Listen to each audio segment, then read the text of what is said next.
노다 유지는 어디에나 있을 법한 직장인입니다. 어느덧 정신 차려보니 나이는 벌써 쉰이네요. 나이 때문인지 아침부터 속은 아파오고 그래도 생계를 위해서 출근하는 유지. 이상한 옷을 입은 낯선 사람과 부딪히지만 어차피 세상은 넓고 이상한 사람은 많으니까요. 자신의 일을 위해 바쁘게 발걸음을 옮깁니다. 그의 일은 채권 회수업. 가급적이면 웃으면서 일을 하려고는 하는데 세상 일이 마음대로 될 리가 없죠. 여기저기 바쁘게 움직이면서 집집마다 다니지만 일은 하나도 풀리지 않고 고통은 심해지기만 하네요. 힐링을 위해 들린 어느 작은 서점. 유지는 그곳에서 계산을 하면서 예전부터 흠모해왔던 카오루와 잠시 손이 닿았던 일을 회상하며 놀이터에서 행복에 빠집니다. 아저씨 혹시 모쏠이신가요? 계속해서 심해지는 복통. 이상함에 병원에서 진료를 받았더니 암이라는 소리를 듣게 됩니다. 아직 살 날은 많이 남았는데 인생은 이제부터 시작인데 아직 카오루에게 마음을 전하지도 못했는데 어차피 언제 죽을지 모르는 인생. 더 이상의 미련도 없다고 생각한 유지는 이전과는 180도 다르게 행동합니다. 돈이 없다고 뻐기는 체납자의 집에 억지로 들어가 온 가구를 다 뒤집으며 어떻게든 돈을 받아내고 자신을 우습게 보던 공사장 인부에게는 먼저 큰 소리도 쳐버립니다.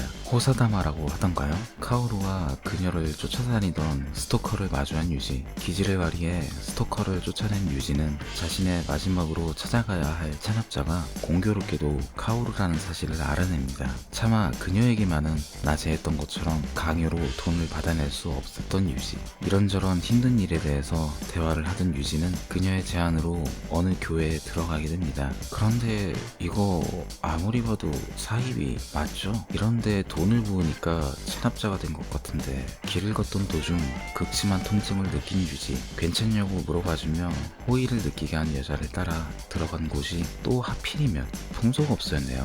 물론 유지에게 지불할 돈은 없는 상태. 결국 억지로 3일 이내로 돈을 갚겠다는 서약서에 지장까지 쓰고 쫓겨납니다. 안 그래도 미치고 팔딱 뛸 지경인데 이제는 교회에 있던 꼬마애가 쫓아와 그에게 모욕까지 합니다. 참다 도저히 못 참고 아이의 멱살을 잡은 유지. 오해한 사람들에 의해 범죄자로 몰린 것도 모자라 경찰에 쫓기기까지 합니다. 그런데 이게 대체 무슨 일일까요? 하늘에서 갑자기 거대한 유리병이 내려와 도쿄 한복판에 떨어집니다. 그것도 모자라 사람을 괴물로 만드는 이상한 기계들까지 나타낸 상황. 과연 유지는 살아남을 수 있을까요? 일본의 B급 고어 영화의 한 가지 특징이라면 아무래도 뒷일은 전혀 생각하지 않는 막 나가는 전개와 병맛일 겁니다. 그리고 이 영화 역시 그런 전형적인 B급 영화죠.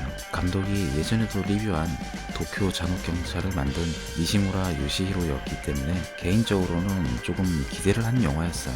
다만 이번에는 조금 아쉬운 점이 많았습니다. 주인공인 유지가 외계에서 온 기계에게 지배를 당하지 않고 돌연변이가 된 이유야 애초에 B급 영화의 개연성이 얼렁뚱땅 넘어가는 건 하루 이틀이 아니니 이해할 순 있어요. 아무 의미 없이 나오는 조연들인 줄 알았던 인물들이 각자 자신만의 특징을 살린 빌런으로 다시 나오는 건 나름대로 굉장히 재미있게 잘 살린 부분이었죠. 중간중간 정상이라는 범주를 한참 넘어버린 느낌의 특촬물 느낌이 나는 연출들도 이런 영화라면 그냥 한번 애교라 생각하고 웃으며 넘어가주는 게 올바른 감상법이 아닐까 싶네요. 하지만 중반부를 넘어서면서부터 정확히는 풍속업소 빌런들과의 전투부터 너무 무리수가 아닐까 싶을 정도로 전개가 늘어지기 시작해요. 영화가 저예산인 건 나쁜 게 아니에요.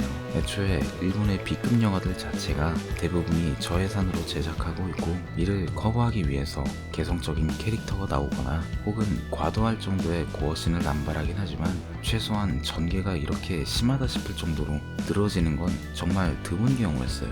니시무라 요시히로 감독의 전작인 헬드라이버의 경우 2시간에 가까운 런닝타임이지만 이렇게 지루한 느낌은 전혀 없었는데 도대체 뭘까 싶은 느낌이 강했어요.